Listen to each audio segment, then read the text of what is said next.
Gajendra Kumar Ponnambalam, you have 9 minutes. Order, please. Honorable Musharraf to the chair.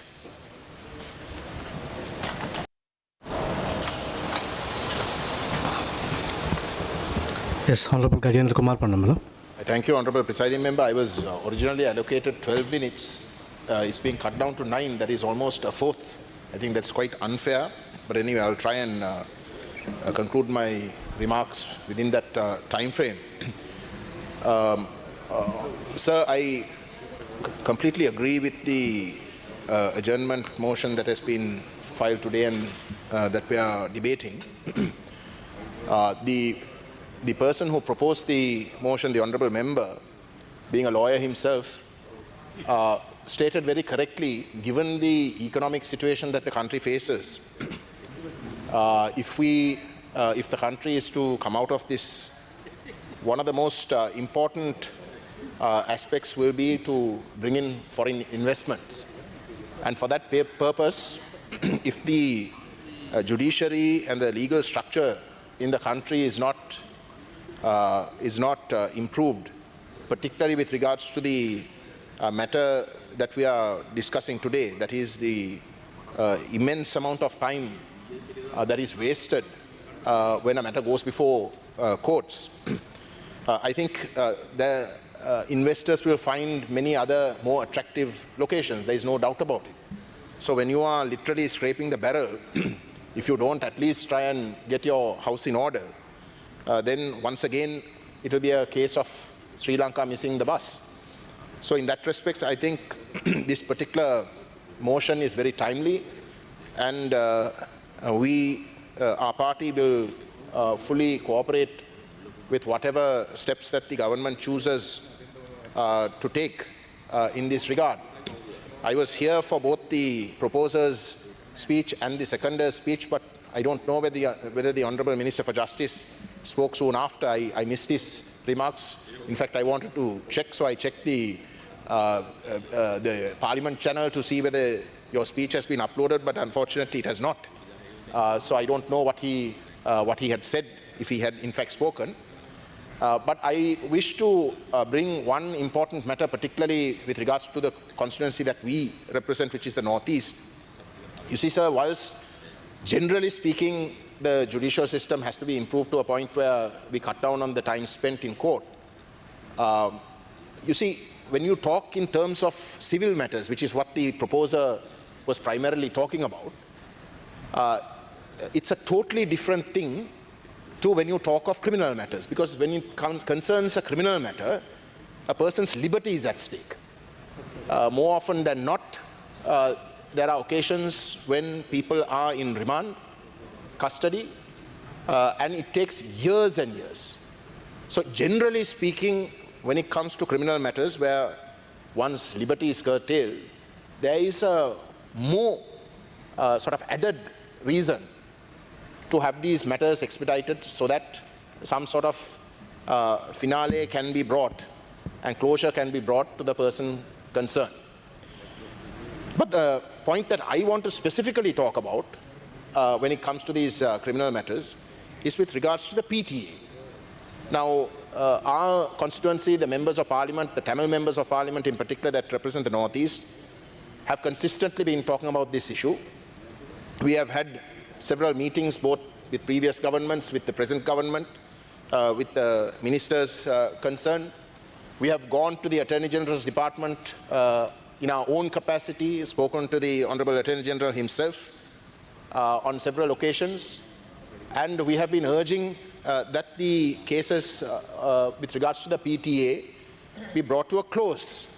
And we say that for the reason, the moment the government itself has accepted, not only domestically but internationally, that the PTA is a draconian law, it's an unjust law and in fact must be repealed, then the fact that those cases are outstanding becomes completely untenable, Honourable Presiding Member. And the onus is on the government, therefore. In fact, I believe that the government has on several occasions made commitments with regards to a moratorium on the PTA being used. Of course, that moratorium is on the breach, being observed in the breach, but still, when the government has gone to that extent, not only this government, even the previous government, has gone to the extent of admitting internationally that the PTA must be repealed and new, more humane laws must, if at all, be brought in, then it becomes imperative that the government takes up the question of Tamil political detainees as a political issue. You can't just leave it to the Attorney General, because naturally the Attorney General is not ideally not a political personality. He must not decide on policy. Policy is something that this House must decide, and it is the government that must decide on these things. So when the governments, not only this government, even the previous government, has accepted that this PTA is a draconian law and must be repealed, then it is our view, and we will urge very strongly that all these detainees be released immediately. There are, in total, my figures would suggest that there are 19 individuals today being either convicted. I think there are around 7 convicted individuals who also have more cases that are ongoing. But other than for that, a total of 19 cases outstanding. Cases that are ongoing and with people in remand, you have Selvaraja Kirubaharan, Tambaya Prakash, Nadesan Kugadasan, Subramaniam Surendran, Yogaraja Nirojan, Kanagaratnam Adityan, and Kartikesu Sivaji. The last 3, that is Surendran, Nirojan, Adityan, was due for Honorable judgment. Member, you have 2 more minutes. It was due for judgment, and today, in fact, was judgment day. Again, on the 3rd occasion, it's been postponed. It's been postponed. Then you have convicted people like Navaratnam, Sanmugalingam, Surya Kumar, Shanmugarajan, Sellathurai Kirubaharan, Ramachandran, Valentino, Madanaseharan. Now these are convicted individuals. And then on appeal, you have another 5. Sivakumar, Parthiban, Ananda Sudaharan, Nimalan Thangavel, and Umar Kadas.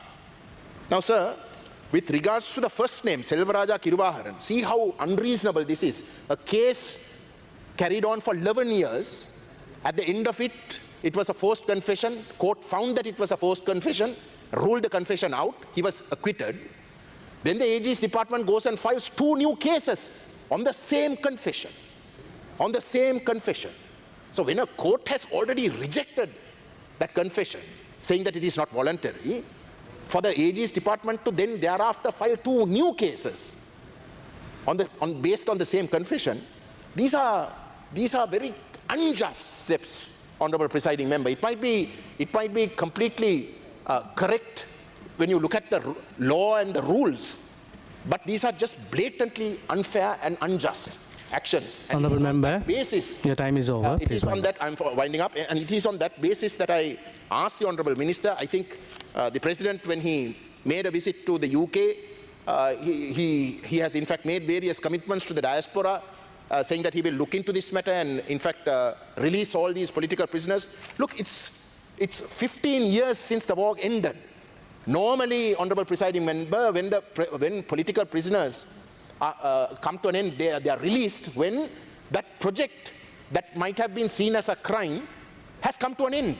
When that project doesn't exist to carry on by keeping them under custody, it is just completely unfair. And I think the government and the Honorable Minister must intervene in this regard and must not look to try and again release just a few individuals at a time, but must take a policy decision and release all of them. Thank you, sir.